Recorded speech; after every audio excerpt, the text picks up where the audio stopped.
अस्सलामुअलैकुम। प्रोग्राम में खुश आमदीद। मैं हूं अफसा कोमल। पाकिस्तान की हालिया तारीख में शायद ऐसा पहली बार हो रहा है कि एक हुकूमत हिज़्ब इख्तिलाफ की दो बड़ी जमातों के एक मुमकिन इत्तेहाद और उनकी एहतजाजी तहरीक के लिए दुआ गो हो।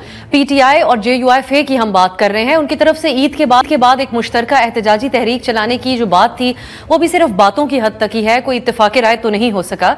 मगर वज़ीर आज़म के मुशीर राना सनाउल्लाह ने इस ख्वाहिश का इजहार कर दिया कि खुदा करे PTI और मौलाना का इत्तेहाद हो जाए, और वो कहते हैं कि अगर PTI मौलाना की क़यादत में तहरीरी मुआहदे के बाद तहरीक चलाए तो इससे रियासत पाकिस्तान का और मुल्क का फ़ायदा होगा। सुनिए। अल्लाह करे कि PTI जो है वो मौलाना साहब की क़यादत में जो है वो जुड़ जाए।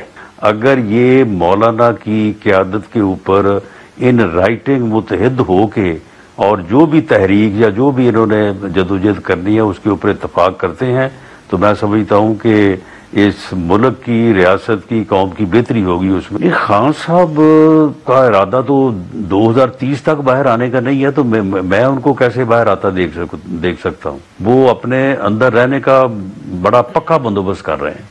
अभी हुकूमत का जो एतमाद है इसकी मुख्तलिफ वजूहात हैं। एक मुआशी इशारियों में कदरे बेहतरी और IMF के साथ स्टाफ लेवल का मुआहदा तय पाना है, जिसके नतीजे में IMF और हुकूमत 1 अरब 30 करोड़ डॉलर के नए मुआहदे पर इत्तफाक हो चुका है दोनों के दरमियान। और इसके अलावा एक और जो नई बात है वो स्टाफ लेवल मुआहदे के तहत नई कार्बन लेवी मुतारिफ करवाने, बिजली के नरखों में कमी और पानी की कीमतों समेत दीगर जो बातें हैं वो उसके अंदर शामिल हैं। ये चीज़ें हुकूमत को एतमाद भी दे रही हैं। इसी में एक सीनियर ओहदेदार के मुताबिक ये भी बताया जाता है कि प्राइम मिनिस्टर की तरफ से बिजली के जो औसत कीमतें हैं उसमें तकरीबन 7 रुपए फी यूनिट कमी का ऐलान आइंदा चंद दिनों में किया जाएगा और इसका इतलाक 1 अप्रैल 2025 से होगा।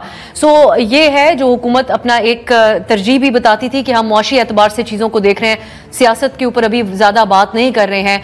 लेकिन हम ये भी देख रहे हैं कि तमाम इन मुआशी इशारियों में बेहतरी जो इस वक्त मौजूद बहस होना चाहिए अवामी सतह के ऊपर भी, मीडिया में भी, लेकिन जो बहस है वो हुकूमत और हुकूमती इदारों की तरफ से मुतनाज़ पीका एक्ट की तरमीम के तहत सहाफ़ियों के खिलाफ जारी कार्रवाइयों का एक जो इस वक्त सूरत हाल चल रही है वो एक मौजूद बहस बनी हुई है, एक कंसर्न का पॉइंट भी बनी हुई है। बहस ये जारी है कि सहाफ़ी वहीद मुराद को एक सियासतदान का बयान रिपोर्ट करने और एक न्यूज़ स्टोरी शेयर करने के ऊपर पीका एक्ट के तहत रात गए गिरफ्तार कर लिया जाता है। सीनियर सहाफ़ी फरहान मलिक को पीका एक्ट के तहत गिरफ्तार किया जाना वाज़ेह नहीं है कि उनके ऊपर क्या इल्ज़ामात हैं एग्जैक्टली। फिर इसके अलावा अमरीका में मौजूद एक सहाफ़ी हैं, वो स्टोरी एक न्यूज़ स्टोरी करते हैं जो मुतनाज़े हो या फिर उसके ऊपर किसी का इत्तफाक हो, लेकिन उसका जो नतीजा निकलता है वो पाकिस्तान में मौजूद उनके 2 भाइयों को रात गए अगवा कर लिया जाना और उनकी मुअम्मर जो वालिदा हैं उनको हम हर रोज देख रहे हैं और आपको ये TV स्क्रीन पर दिखा रहे हैं। वो आप दीदा रोते हुए अदालतों में दर बदर भटक रही हैं, उनकी बहन उनके साथ मौजूद हैं। फिर साथ ये हैं वो मनाजिर जो आप इस वक्त अपने देख रहे हैं TV स्क्रीन पर भी। ये एक मौजूद बहस पाकिस्तान के अंदर जो टॉपिक ऑफ डिस्कशन है वो ये कार्रवाइयाँ बनी हुई हैं। सो हुकूमत सख्त तनकीद की जद में है, मगर ये ढिठाई का लफ्ज़ है जो अमूमी तौर पे हम इस्तेमाल नहीं करते और अभी करना पड़ रहा है, लेकिन जो इसका दिफा हुकूमत की तरफ से किया जा रहा है उसमें लॉजिक कम है और एक ढिठाई का एलिमेंट हमें ज्यादा नजर आता है। हम डिस्कस करेंगे प्रोग्राम में कि क्या मुतनाज़े पीका एक्ट के तहत सहाफ़ियों के खिलाफ कार्रवाइयाँ हुकूमत की अब एक बाज़ाब्ता पॉलिसी बन चुकी है। ये हमारा एक तफसीली मौजू होगा। दूसरी तरफ PTI की अगर हम बात करें तो उनकी मौजूदा क़यादत और खुसूसन सेक्रेटरी जनरल सलमान अकरम राजा को पार्टी के अंदर और वर्कर्स सपोर्टर्स जो हैं उनकी तरफ से तनकीद का सामना करना पड़ रहा है। पार्टी के सेक्रेटरी जनरल सलमान राजा ने अदालत में यह हलफनामा जमा करवाया था कि इमरान खान से मुलाकात के बाद अडियाला के बाहर मीडिया टॉक नहीं की जाएगी और इस शर्त पर इमरान खान से मुलाकातें बहाल हो गईं। मगर जब पार्टी क़यादत इमरान खान से मुलाकात करने अब आज अडियाला जेल पहुंची तो उनको अंदर नहीं जाने दिया गया, जिस पर उमर अयूब अपोजिशन लीडर उन्होंने सख्त रद्द अमल दिया और एक बार फिर उन्होंने कहा कि आइन और कानून की धज्जियां उड़ाई जा रही हैं। साथ ही इल्ज़ाम आज जो उन्होंने लगाया अपने पैगाम के जरिए वो उन्होंने खुफिया इदारों के ऊपर यह मुलाकात ना होने का इल्ज़ाम लगाया। सलमान अकरम राजा की तरफ से जो अंडरटेकिंग अदालत के अंदर दी गई थी जिसके बाद मुलाकातें बहाल हुई लेकिन मीडिया टॉक पे पाबंदी थी, इस पे सेनेटर अली जफर ने नाम लिए बगैर सलमान राजा का तनकीद की है उनके ऊपर और कहा कि साबिक वजीर आजम इमरान खान की आज़ादी राय पर कदगन हमें किसी सूरत कबूल नहीं। कोई भी ऐसा हलफनामा या हुक्म जिसके तहत इमरान खान से मुलाकात के दौरान जेर बहस आने वाले मामला, जेल से बाहर गुफ्तगू पर पाबंदी लगाई गई, ये गैर आइनी और बुनियादी हुकूक के खिलाफ हैं। ये सेनेटर अली जफर साहब का बयान है जो कि आमतौर पर पार्टी पॉलिसी के मुखालिफ जाकर ज्यादा बात नहीं करते, लेकिन उन्होंने खुलकर इसकी मुखालफत की है। सो क्या PTI की ये जो कमजोर सियासी हिकमत अमली है ये इमरान खान और जमात के लिए नुकसानदेह साबित हो रही है? इसको आज हम तफसीली तौर पर डिबेट करेंगे। तो आज के प्रोग्राम में हमने दावत दी है तज्जियाकारों को, टीआई के मौक़िफ़ के लिए भी हमने रब्ता किया है। सो इस वक्त मेरे साथ मौजूद है माजिद निज़ामी साहब और नसरुल्लाह मलिक साहब, दोनों सीनियर सहाफ़ी हैं। बहुत बहुत शुक्रिया आप दोनों का। मैं निज़ामी साहब आपसे आगाज़ करना चाहूँगी। जो सबसे पहले हमने खबर शेयर की वो राना सनाउल्लाह साहब का एक स्टेटमेंट था, जो बाकायदा तौर पे दुआगो हैं कि JUI और PTI का एक इत्तेहाद हो जाए। ये इस किस्म के बयानात हुकूमत की तरफ से पहले से सामने आ रहे हैं, जब से एक मुज़ाकरात का, बातचीत का एक सिलसिला इन दोनों जमातों के दरमियान जारी है। आपकी नज़र में क्या जाहिर कर रहा है हुकूमत का इत्मीनान इनके मुमकिन इत्तेहाद के हवाले से? बहुत शुक्रिया। हुकूमत की जानिब से इत्मीनान का इजहार इस बात की दलील है कि कहीं ना कहीं उन्हें यह अंदाजा है कि पाकिस्तान तहरीक इंसाफ की एहतजाजी सियासत की जो 1 साला तारीख है उसमें वो मतलूबा नताइज हासिल नहीं कर सके, और मुख्तलिफ औकात में उन्होंने जलसे जुलूस किए जिन्हें बज़ौर ताकत रोका गया, और उसके बाद उसका जो नुक्ता अरूज है वो 26 नवंबर को हमें देखने में मिला।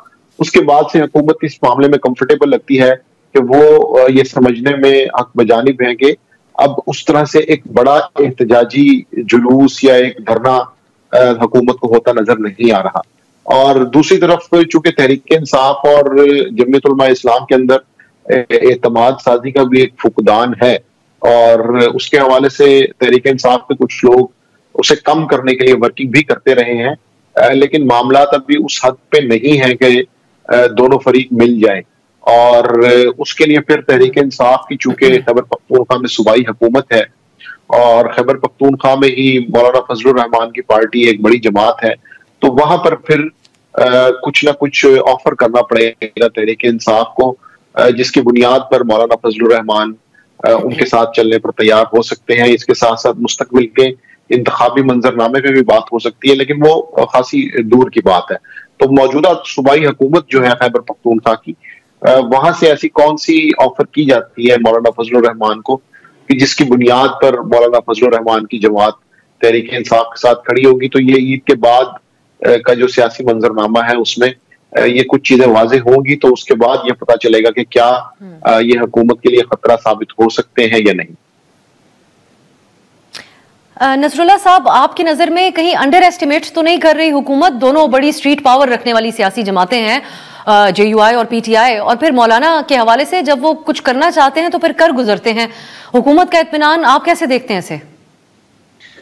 शुक्रिया। अब सर देखिए, बुनियादी बात यह है कि मौलाना फजल रहमान जो है वो इस वक्त जिस पोजीशन में है वो हुकूमत के लिए और PTI के लिए, दोनों के लिए जरूरत बन चुके हैं। अब तहरीक इंसाफ काफी अरसे से ये कोशिश तो कर रही है कि मौलाना फजल रहमान की जो स्ट्रीट पावर है उसको इस्तेमाल करके वो हुकूमत के खिलाफ कोई एहतजाजी तहरीक चला सके, लेकिन मौलाना एक पुराने सियासतदान है, बड़े मंजे हुए आदमी हैं। मौलाना इन सिर्फ जो है ख्याली बातों में या ख्याली वादों के ऊपर एतबार करने वाले नहीं है। मौलाना के साथ असल मसला इस वक्त खैबर पख्तूनख्वा की हुकूमत है। अगर खैबर पख्तूनख्वा की हुकूमत और खासतौर पर अली मीन गंडापुर साहब का पूरा ग्रुप अगर मौलाना फजल रहमान की मुखालफत करता है तो PTI के लिए अंदर ये मसाइल मौजूद हैं कि मौलाना के साथ फिर मुस्तकबिल में कैसे चला जा सकता है। इसलिए कि सियासत डेरा इस्माइल खान, सियासत बन्नू लकी मरवत और उस इलाके की है कि जहाँ मौलाना फजल रहमान और अली मीन गंडापुर साहब दोनों एक दूसरे के मुखालिफ ग्रुप हैं। अब अगर मौलाना फजल रहमान उस स्पेस को वापस लेते हैं, PTI देने को तैयार होती है, तो अली मीन गंडापुर साहब को पीछे हटना पड़ेगा। जो मौलाना फजल रहमान के लिए अली मीन स्पेस देने को तैयार नहीं है। फिर मौलाना फजल रहमान जो चाहते हैं कि अगर वो इस वक्त PTI के साथ जाएं, वो हुकूमत के खिलाफ हो जाएं, वो एस्टेब्लिशमेंट के खिलाफ हो जाएं, ये सारे मामलात के बाद मौलाना फजल रहमान को हासिल क्या होगा? फिर दोनों जमातों के माबैन ट्रस्ट का एक बड़ा फुकदान है। मौलाना फजल रहमान भी PTI के ऊपर एतबार करने को तैयार नहीं है और PTI भी जो है वो मौलाना फजल रहमान के ऊपर एतबार करने को तैयार नहीं है, क्योंकि कामरान मुर्तजा साहब ने जब कहा था कि हम अपनी स्ट्रीट पावर को वो PTI के लिए इस्तेमाल नहीं करेंगे, हम सड़कों पर नहीं आएंगे, और फिर बारहा ये बात कहेगी कि जितने भी फैसले इस दौरान हुए उस पर JUI को कभी एतमाद में नहीं लिया गया। अब अगर इत्तेहादियत बनाना चाहते हैं, मौलाना फजल रहमान को साथ भी लेकर चलना चाहते हैं, स्ट्रीट पावर भी उनकी यूज करना चाहते हैं, तो फिर मौलाना फजल रहमान को जो बड़े फैसले माजी में हुए उनमें एतमाद में क्यों नहीं लिया गया? तहरीक इंसाफ के लिए इस वक्त सबसे बड़ा मसला पार्टी के अंदर एक बड़ा जो है वो झगड़े का है। पार्टी के अंदर किसी को नहीं पता कि पॉलिसी किसकी चलेगी। अब देखें, सलमान अकरम राजा साहब अंडरटेकिंग दे के चले गए जिस पर सारी PTI नाराज बैठी है। दूसरी तरफ अली मीर गंडापुर साहब ये बात कहते हुए नजर आते हैं कि मैंने मामला सेटल करवा लिए थे, बाकी लोगों ने ये सेटल नहीं होने दिए। तो ये पीटीआई के अंदर जो लीडरशिप और लीडरशिप के फिर अपने बयानात एक दूसरे के साथ टकराव है, ये पीटीआई के लिए पहला मसला है। दूसरा मसला होगा कि वो दीगर सियासी जमातों के साथ चल पाएंगे या कैसे चल पाएंगे।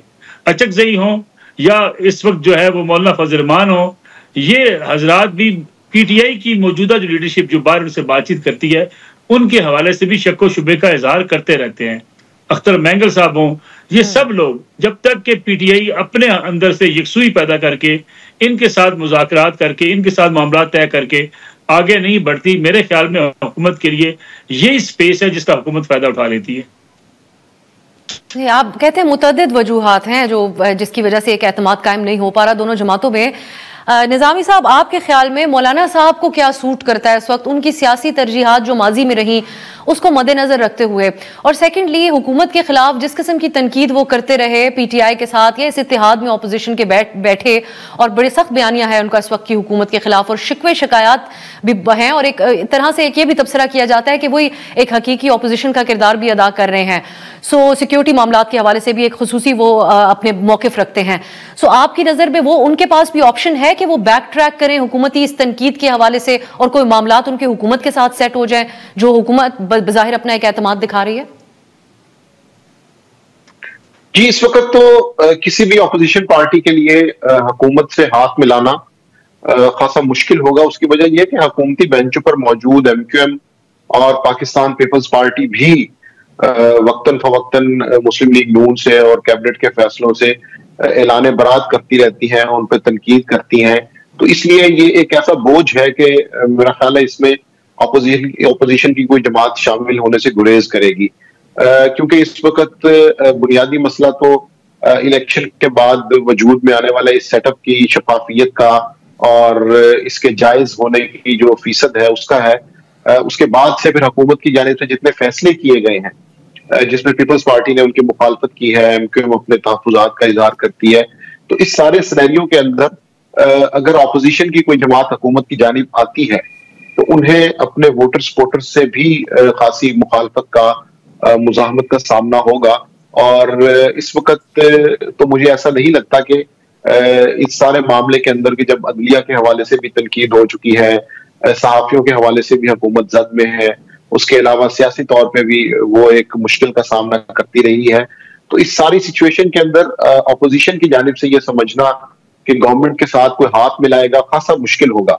तो इसलिए अगर वो मौलाना फजलुर रहमान तहरीक इंसाफ के साथ नहीं जाएंगे तो कम से कम वो हुकूमत के साथ हुकूमती बेंचों पर भी बैठने से गुरेज करेंगे, ताकि एक हकीकी अपोजिशन का जो तासुर उन्होंने कायम किया हुआ है वो उसी तरह कायम रहे और आवाम के अंदर उनकी मकबूलियत जो है और वोटर सपोर्टर के अंदर जो कबूलियत है वो मौजूद रहे। इस बात से नसरुल्लाह साहब आप इत्तेफाक करते हैं कि मौलाना साहब अगर पीटीआई के साथ नहीं जाएंगे तो वो हुकूमत के साथ भी हाथ नहीं मिलाएंगे जो हालात इस वक्त हैं? सेकेंडली, ये जो इलेक्शन शफाफियत की बात है, मैंडेट के हवाले से जो इल्जामात हैं हुकूमत के ऊपर, ये आड़े नहीं आ रहे एक मौसर हुकूमती बयानियां बनाने के हवाले से? एक हुकूमत है कंफर्टेबल पोजीशन में बज़ाहिर अपने आप को जाहिर करने की तो कोशिश करती है लेकिन इस्टेब्लिश नहीं हो पा रहा है। देखिए, दो किस्म के बयानिया होते हैं। एक बयानिया होता है कि जो हम पब्लिक में कहते हैं जी कि पब्लिक ये सोच रखती है। एक बयानिया होता है कि इक़्तिदार में कौन है। पाकिस्तान में दूसरा बयानिया हमेशा से ताकतवर रहा है। इस बात को कोई माने या ना माने, लेकिन हकीकत ये रही है कि इक़्तिदार जिसके पास रहा है उस इक़्तिदार को पॉपुलर ना होने के बावजूद भी कोई मसाइल नहीं रहे हैं।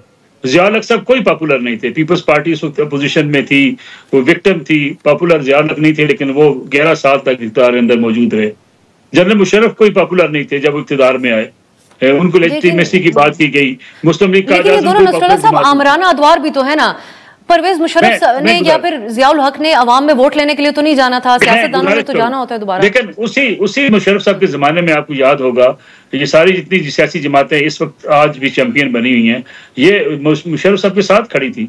इमरान खान साहब खुद खड़े थे वहां पे, मौलाना फजल रहमान वहां साथ खड़े थे। तो फिर जो जिस तरीके से एमएमए इलेक्शन जीती और जो मुस्लिम लीग कायद आज़म जो अनपॉपुलर थी वो मुस्लिम लीग नवाज को और पीपल्स पार्टी को पीछे करके इक़्तिदार उनके इर्द गिर्द घूमता रहा। मसला पाकिस्तान की सियासत में ये है कि हम ये बड़ी मुश्किल से ये कह सकते हैं कि कोई सियासी जमात अपने फलां असूल के ऊपर खड़ी रहेगी। ये जो निजामी साहब बात कर रहे हैं जिस पीपल्स पार्टी की या जिस एमक्यूएम की बात कर रहे हैं, क्या वो किसी असूल या किसी नजरिए की बुनियाद पर हुकूमत के साथ लड़ रहे हैं? फिर तो बात मानने वाली बात है। क्या वो इलेक्शन की शफाफियत पर की हुकूमत के खिलाफ तनकीद कर रहे हैं? तब भी बात मानी जा सकती है। वो इसके हिस्सा हैं। वो सारे जो सदर साहब इस वक्त आसिफ अली जरदारी साहब, वो इसी पार्लियामेंट की बुनियाद पर वो सदर पाकिस्तान है।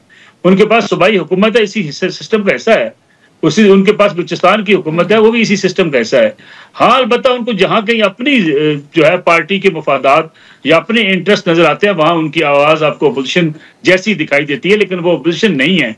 वो माने या ना माने, उस हुकूमत के दस्तोबाजू भी हैं, हुकूमत में शामिल भी हैं। एमक्यूएम भी हुकूमत में शामिल है। अभी हुकूमत एमक्यूएम ने वजारतें क्यों ली हैं? अगर एमक्यूएम इतनी नाराज बैठी है, हुकूमत की छोड़ के जाना चाहती है, तो क्या एमक्यूएम ने वजारतें नहीं ली? पाकिस्तान की सियासत में ये बात आप और मुझे और आदिल निजामी साहब को बिल्कुल इल्म होनी चाहिए कि यहाँ सियासी जमातें अपने मफादात को देखती हैं, वो अपनी जीत को देखती हैं, वो अपनी कामयाबी को पेश नजर रखती हैं।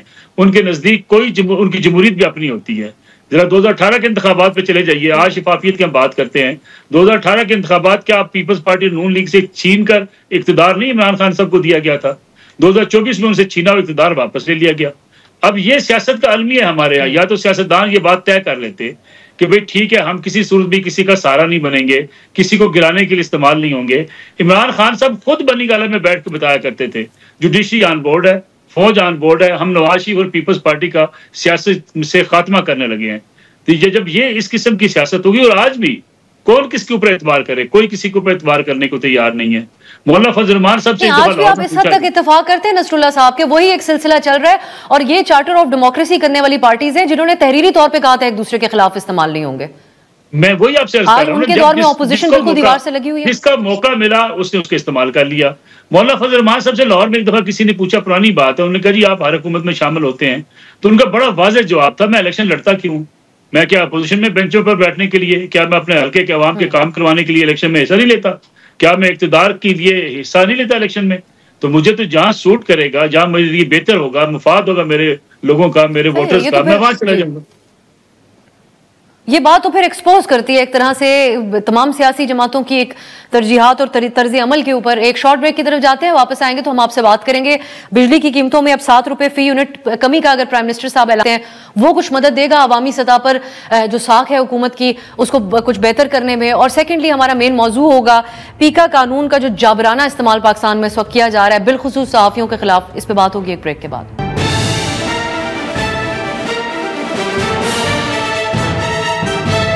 ब्रेक के बाद खुश आमदीद। हम बात कर रहे हैं एक तो हुकूमती एतमाद, ऑपोजिशन की मुमकिन तहरीक के हवाले से, और दीगर मौजूआत भी हैं। अब हमें ज्वाइन कर चुके हैं सैयद मोहम्मद अली बुखारी साहब, सीनियर रहनुमा पाकिस्तान तहरीक इंसाफ। आगाज में बुखारी साहब हमने बात की थी राना सनाउल्लाह साहब के एक स्टेटमेंट के हवाले से, जिसमें उन्होंने कहा कि मैं दुआ गो हूं कि JUI और PTI का आपस में इत्तेहाद हो जाए। तो ये जो हुकूमती इत्मीनान है, ये आपको शकूक में मुब्तला कर रहा है JUI के हवाले से, या इसको कैसे देख रहे हैं आप? बिस्मिल्लाहिर्रहमानिर्रहीम, अल्लाहुम्मा सल्ली अला मुहम्मदिन वाले मोहम्मद। बहुत शुक्रिया आप साहब का। देखिए आप साहब, उन्होंने तो इस तरह की स्टेटमेंट देनी है, उनकी रिक्वायरमेंट है, उनकी मजबूरी है। उसकी वजह यह है कि उन्होंने तो यही शो करना है कि जी हम बड़े मजबूत बैठे हुए हैं और हमें कोई परवाह नहीं है और इनके अंदर कोई इख्तलाफात हैं। इसी की बेस पे वो बैठ के हुकूमत कर सकते हैं, और उनके पास तो है कुछ नहीं। ना उनके पास अवामी पिज़राई है, ना उनके पास अवामी मैंडेट है, ना उनके पास अवामी प्रोजेक्ट्स हैं, कुछ भी तो नहीं है ना।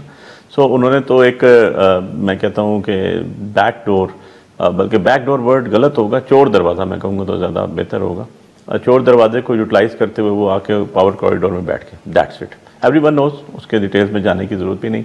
अब बात यह है कि अगर वो हमारे बारे में कमेंट्स करते हैं तो बड़ा अनफॉर्चुनेट नहीं, लेकिन उनके कमेंट की नौयत आपको एक दफ़ा आपके सामने दोबारा रखती हूँ, और ये भी जानना चाहूंगी कि आप तफरीक करते हैं कि हुकूमत के कौन सी शख्सियत क्या बात कर रही है। राना सनाउल्लाह साहब के क्योंकि एक पैटर्न है स्टेटमेंट्स का, उन्होंने खान साहब को कहा कि उनको APC अगर बुलाई जाए तो उनको उसमें पेश किया जाए, बेशक उनकी शिरकत होनी चाहिए। वो कहते हैं इन दो जमातों की अगर मिलकर तहरीक होती है तो रियासत और मुल्क का फायदा होगा। ये एक मुफीद मशवरे के तौर पर देखते हैं आप उसको राना साहब के? देखें जी, हम तो छोटी कोई पार्टी हो या बड़ी पार्टी हो, तो हम तो सबको साथ लेके चलने के कायल हैं।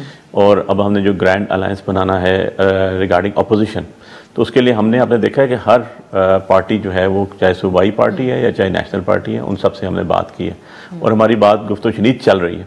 और उसका रीज़न अब सा ये है कि हम सबको लेके चलना चाहते हैं, और एक चीज़ तो कॉमन ऑब्जेक्ट है कॉमन ऑब्जेक्टिव पे हम सारे इकट्ठे हैं, वो ये है कि ये फॉर्म 47 की नाजायज़ हुकूमत है। इसमें कोई दूसरी राय नहीं है, इसके ऊपर सारे के सारे अपोजिशन जितने भी अलायंस है सारे के सारे मुत्तफिक हैं। अब हमने उसका पैटर्न तरीका क्या यूज़ करना है, हमने उसके अंदर किस तरह का एजुटेशन प्रोटेस्ट लेकर आना है। हमारा एजेंडा एक है जो ऑन टेबल है, हम सब पे उस पर मुतफिक हैं, तो उसको हमने कैसे उसको एग्जीक्यूट करना है और कैसे प्रोग्रेसिव साइड पे जाना है, ये चीज़ें डिस्कस करनी है ना। तो वो चीज़ें डिस्कस करने के लिए डेफिनेटली आप जब इतने अलायंस के साथ बैठते हैं तो उनकी बात भी सुननी होती है, उनको भी लेके चलना होता है, उन्होंने हमें लेके चलना है, तो एक दूसरे को लेके चलेंगे। तो ऑब्वियसली अगर राना साहब इतने मुतमईन हैं, इतने ही वो बड़े दिल के साथ ये बात कर रहे हैं, तो फिर कॉन्सिक्वेंसेस के बारे में भी उनको पता होगा कि अभी तक जो कुछ उन्होंने किया है और इससे अगर वो आगे जाएंगे तो इनका क्या असर होगा। हम जो निजामी साहब इससे पहले जब बात हो रही थी और नसरुल्लाह साहब ने अपने तबसरे में बात की कि ये दोनों जमातों के दरमियान जेयूआई और पीटीआई एतमाद एक ना कायम होने की वजह ये भी नजर आती है जो पीटीआई के अंदरूनी अपनी एक तकसीम है। जिस तरह इब्तदाई में हमने हवाला दिया, सलमान राजा साहब ने अदालत के सामने यह हलफनामा दे दिया कि इमरान खान से मुलाकातें बहाल करवा दी जाएं, बाहर निकल के मीडिया टॉक नहीं होगी। सेनेटर अली जफर साहब बहुत मोहतात गुफ्तगू करते हैं, पार्टी को यकजा रखने वाली बातचीत करते हैं, हमारे जो एक्सपीरियंस रहा उनसे बातचीत करने का उसके से ऐसा जाहिर हुआ हमें। सो आज उन्होंने भी तनकीद की है नाम लिए बगैर सलमान राजा साहब की तरफ से ये अंडरटेकिंग देने के ऊपर। तो आपकी नजर में क्या ये एक दुरुस्त फैसला था, ये एक वाइज पॉलिटिकल तौर पे फैसला था कि कम से कम मुलाकातें बहाल हो जाएं, मीडिया टॉक होती रहेगी बाद में, या इसका नुकसान होगा पीटीआई को? जी, तहरीक इंसाफ के अंदर इस वक्त भी यही मामला है कि वकला की भी ग्रुपिंग है और चूंकि 9 मई के बाद के मंजरनामे में आधी से ज्यादा जो मरकजी क़यादत है वो तहरीक इंसाफ में मौजूद नहीं रही, तो इसलिए डायरेक्शन का मसला है, स्ट्रेटजी कैसे तरतीब देनी है ये मसला भी है। और तमाम जो ग्रुप्स हैं वो ये चाहते हैं कि वो ज्यादा से ज्यादा इमरान खान के करीब रहें और उनकी पार्टी के अंदर जो है वो मनमानी या जोरावरी वो मौजूद रहे। इस चीज को जब हम डाइसेक्ट करते हैं, डिटेल्स में जाते हैं, तो फिर जितने भी मसले हैं, शेर अफजल मरवत हो, फवाद चौधरी हो, फैसल चौधरी हो, अली जफर हो या सलमान अकरम राजा हो, अली यमीन गंडापुर हो, ये सारा जो एक इख्तलाफ सामने आता है उसकी वजह यह है कि चूंकि स्ट्रेटेजी मौजूद नहीं है और डायरेक्शन का भी मसला है कि क्या मुफाहमत के जरिए इमरान खान को बाहर निकालना है या मुज़ाहमत के जरिए। तो अभी ये अदालती फैसले के जरिए भी तहरीक इंसाफ के अंदर वो डायरेक्शन नजर नहीं आई कि क्या आपने अगर अदालत से रिलीफ ले लिया है तो उस पर इम्प्लीमेंट करते हुए आप मीडिया टॉक कहीं जाके भी कर सकते हैं, लेकिन चूंकि ग्रुपिंग मौजूद है तो दूसरे ग्रुप को नीचा दिखाने के लिए उसको अनडू किया गया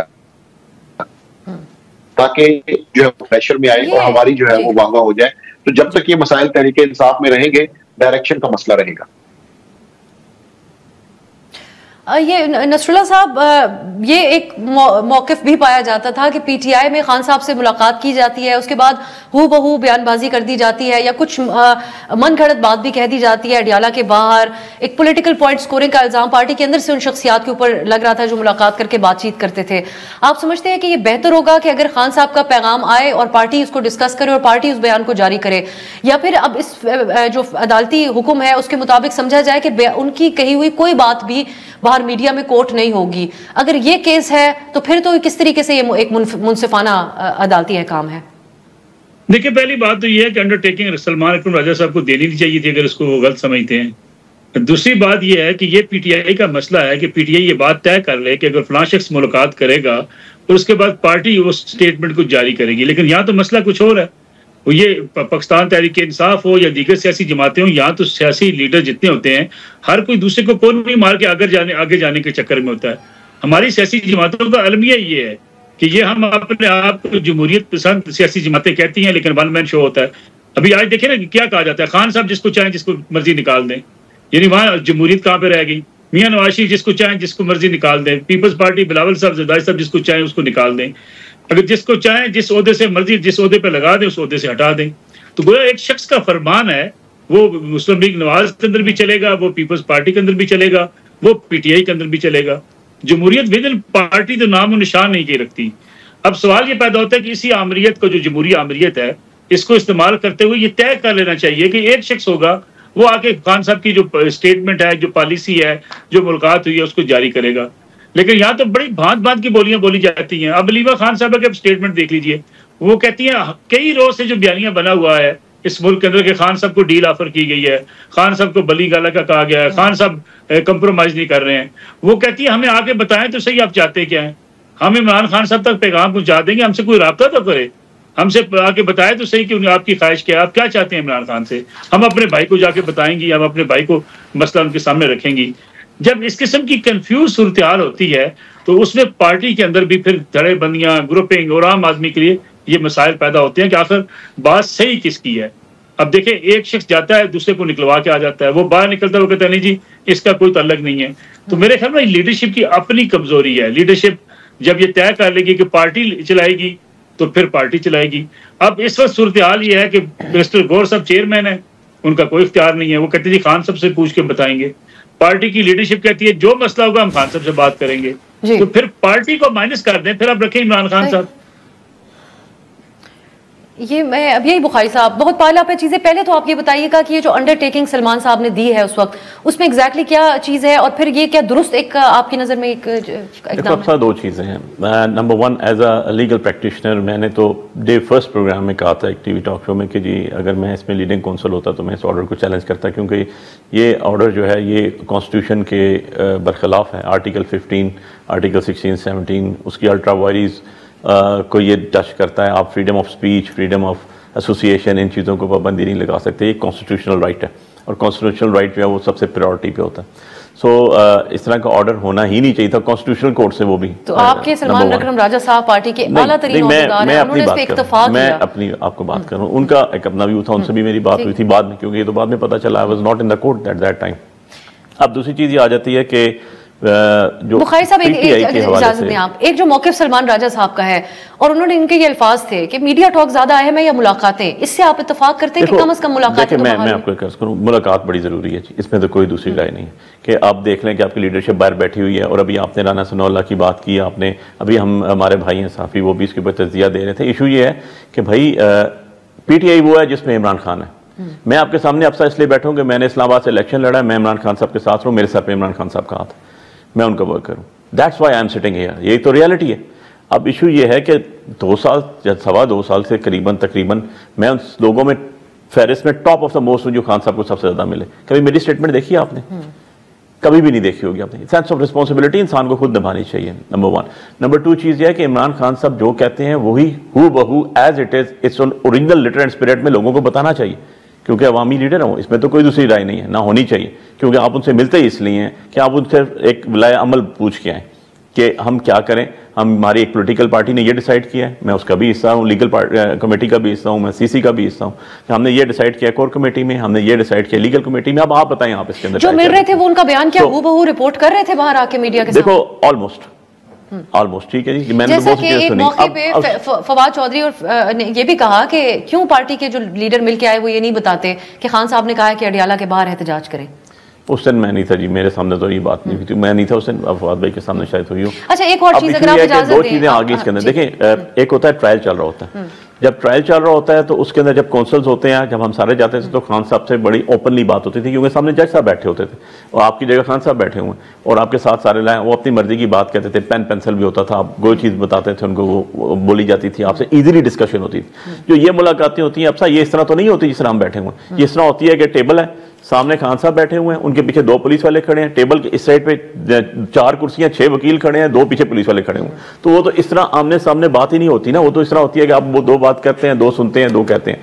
सो 2 ये डिफरेंट चीज़ थी। तीसरी चीज़ होती है, अब जो ऑर्डर आया था वो आया था कि ट्यूसडे को फैमिली की मुलाकात और ट्यूसडे को वकला की मुलाकात। पहले 2 से 3 वो फैमिली मिलती है, फिर 3 से 4 वकला मिलते थे, और थर्सडे जो है वो पॉलिटिकल गवर्नमेंट जो ऑर्डर है पॉलिटिकल जो आपकी लीडरशिप उन्होंने मिलना था। ये कोर्ट ऑर्डर था जो एग्जीक्यूट ऑफ एंड ऑन 4 महीने से चल रहा था, उसके बाद चलते चलते रुक गया। अब बात यह है कि जब आप मुलाकात नहीं कराएंगे टॉप लीडरशिप से तो बहुत सी चीजें तो अभाम रह जाएगा। कोई भी इस पोजीशन में नहीं है। मैं कहूं कि अगर जैसे अभी भाई कह रहे थे, शहबाज शरीफ साहब was the prime minister of Pakistan और मियां Nawaz Sharif was in London as a prime minister, एक हफ्ते में 2-2 चक्कर वो लगाते थे वहां से पूछ के आने के लिए। सो बात यह है कि जो वोट पुलिंग पर्सनैलिटी होती है, लेकिन आजकल ऐसा माहौल हमें नहीं नजर आता कि कोई चक्कर लगाए। अब तो मियां साहब पाकिस्तान में ही है। मियां साहब तो सिक्योरिटी काउंसिल की भी मीटिंग में नहीं बैठे, वो तो मतलब पता नहीं किधर लाहौर को सही कर रहे हैं। नसरुल्लाह साहब कुछ अगर आप कहें तो इजाजत दें तो मैं नसरुल्लाह साहब कह दें अपना जुमला। जितना कुछ तनकीद उस जमाने में मियां नवाज शरीफ के ऊपर की गई और शहबाज शरीफ के ऊपर की, वहां लेने के जाते हैं, ये खुद वजीर आजम है, मशरे वहां लेने क्यों जाते हैं? वो तारीख अगर आप निकाल के देखें, आप 100 पुरान कर सकते हैं। यानी इस जिस काम को आप गलत कहते थे उसी को आप सही कहते हैं। देखिए वो तो खुशी से बैठे हुए थे, सही कह रहे हैं, ये खुशी से बैठे हुए थे। हम तो जेल में मजबूरी से बैठे हुए, हमें तो बंद किया हुआ है। आप खोल दें हमें, हमारे पे एलिगेशन क्या है ये तो बता दें। आपके 190 मिलियन पाउंड के ऊपर तो आपने खुद ही कहानी खोल दी ना। प्राइम मिनिस्टर साहब ने खुद खड़े होकर कह दिया मैं दानिश यूनिवर्सिटी 190 मिलियन पाउंड्स की बना रहा हूँ, meaning by there no loss no profit no embezzlement, section 24 तो अभी क्लियर होगी ना। बुखारी साहब, अब जो एक बात आपने इमरान खान साहब के हवाले से की और एक एतराज जो नसरुल्लाह साहब ने रखा, मैं माजिद निजामी साहब को शामिल करूंगा। देखिए आप हमें जेल में रख के आप ये बातें करा रहे हैं, वो तो खुद जानबूझ के बाहर गए थे 4 हफ्ते के लिए। हम तो प्राइम मिनिस्टर नहीं है, हम तो इलेक्शन जीत के बाहर बैठे हुए हैं।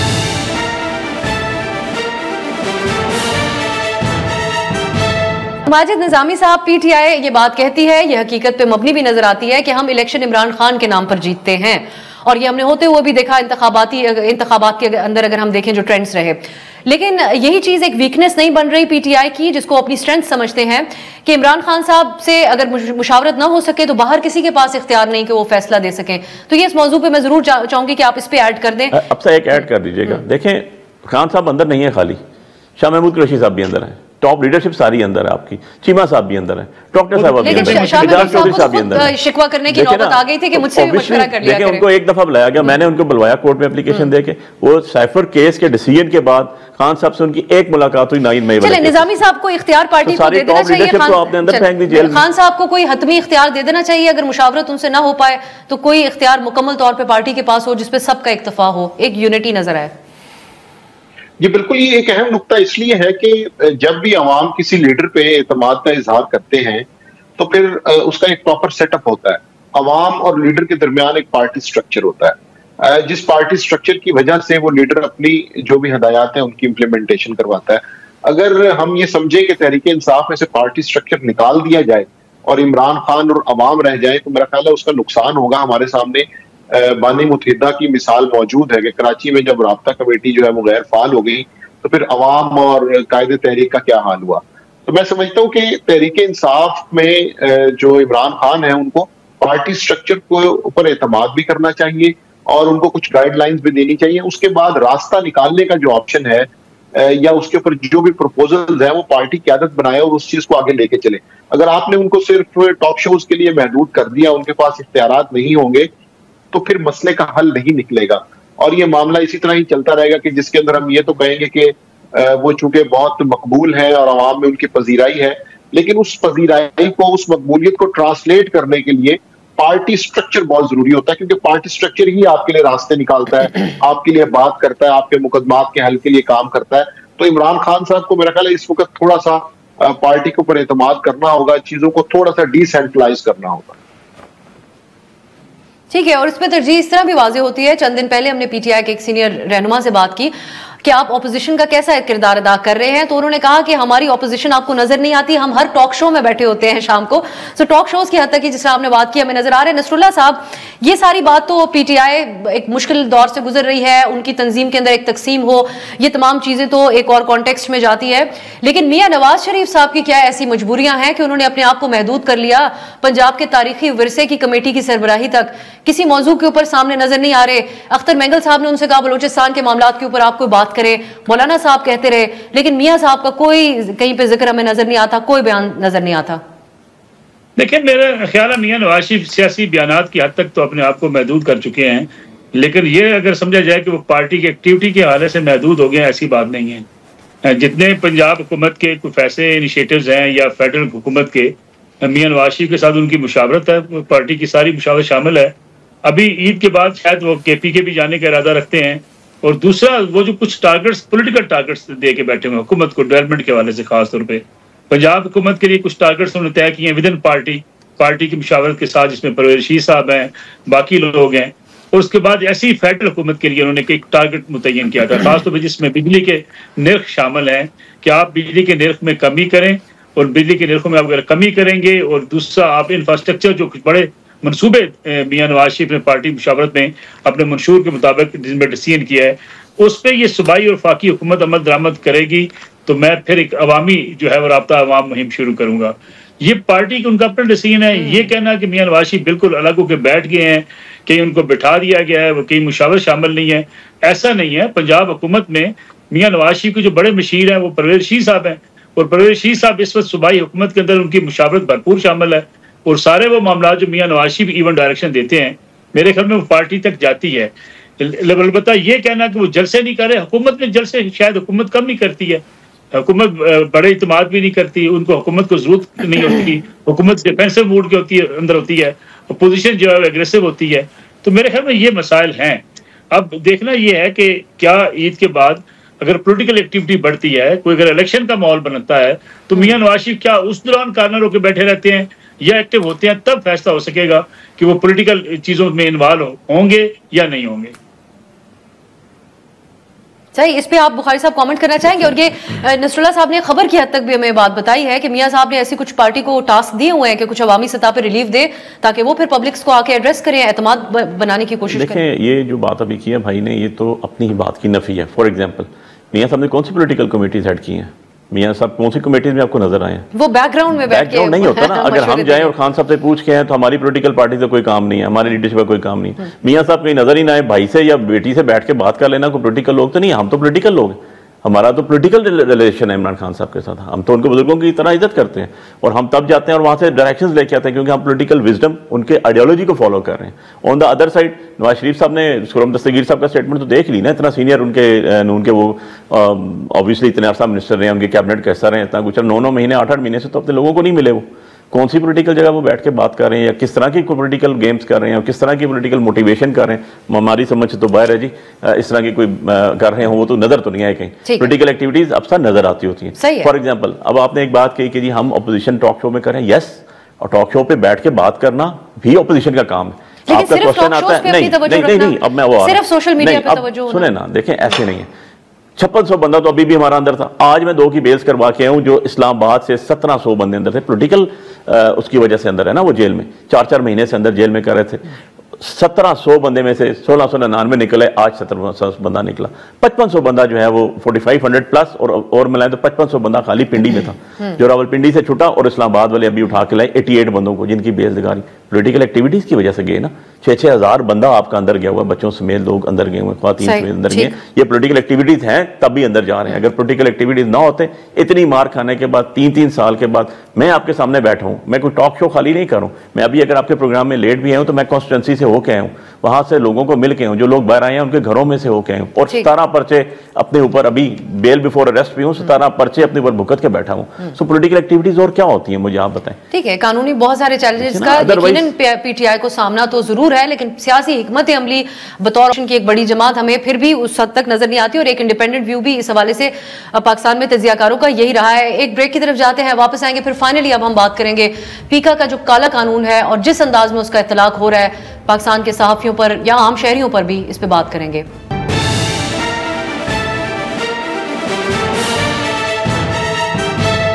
ब्रेक के बाद खुशामदीद। अब हम बात करते हैं पीका कानून का, जो सहाफ़ियों के हवाले से इस वक्त इस्तेमाल किया जा रहा है। नसरुल्लाह मलिक साहब, आपको आपकी सहाफ़ती खिदमात पर तमगा इम्तियाज से नवाजा गया, जिस पे हम आपको मुबारकबाद देते हैं। आप सीनियर सहाफ़ी हैं, कई साल से पाकिस्तान के सहाफ़त से मुंसलिक हैं, लेकिन ये अवार्ड हासिल करने के बाद जो आप पाकिस्तान में सहाफ़ी हों, किसी की रिपोर्टिंग से हम इत्तेफाक करें या ना करें, लेकिन न सिर्फ सोशल मीडिया के ऊपर अगर वो किसी सियासी रहनुमा अख्तर मेंगल का बयान शेयर कर देते हैं साथ लिखते हुए कि ये अख्तर मेंगल का बयान है, तो उसके ऊपर भी मुकदमा, ये उसका जुर्म बन जाता है उस सहाफ़ी का।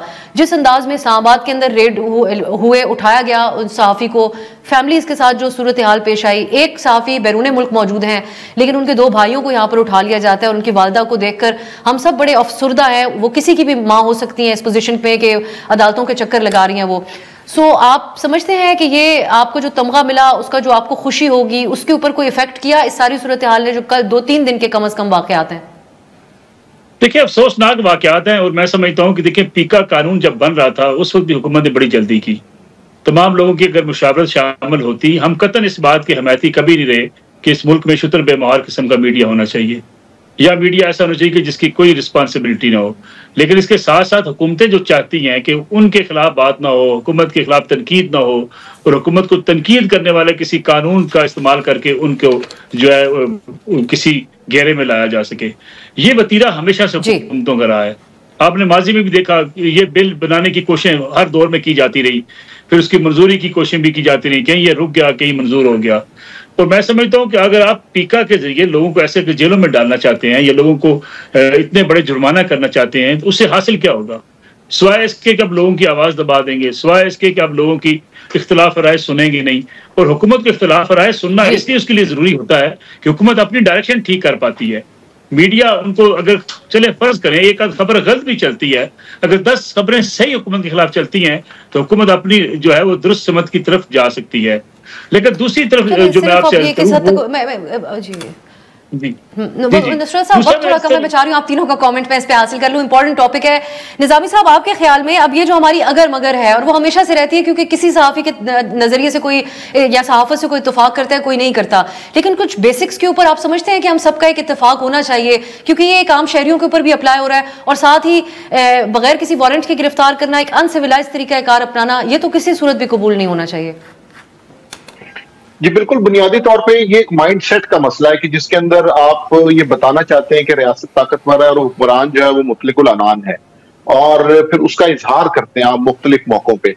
मिसाल के तौर पे जिस तरह जो फरहान के खिलाफ जो मुकदमा है उसमें बिल्कुल पेशियां हो रही हैं, फिर वहीद मुराद के खिलाफ दरवाजा तोड़ के जिस तरह उनको गिरफ्तार किया गया और उसके बाद 13 घंटे लापता रखा गया, उसके बाद तीसरे मुकदमे में तो ना तो मुकदमे की जहमत की गई और ना कुछ बताया गया। और अगर हम उस मुकदमे के अंदर जज की जो रिमार्क्स हैं वो देखें तो उससे पूरा मामला सामने आ जाता है कि मैं कोई ऐसा ऑर्डर जारी नहीं करूंगा कि जिसमें अमल दरामदी ना हो सके।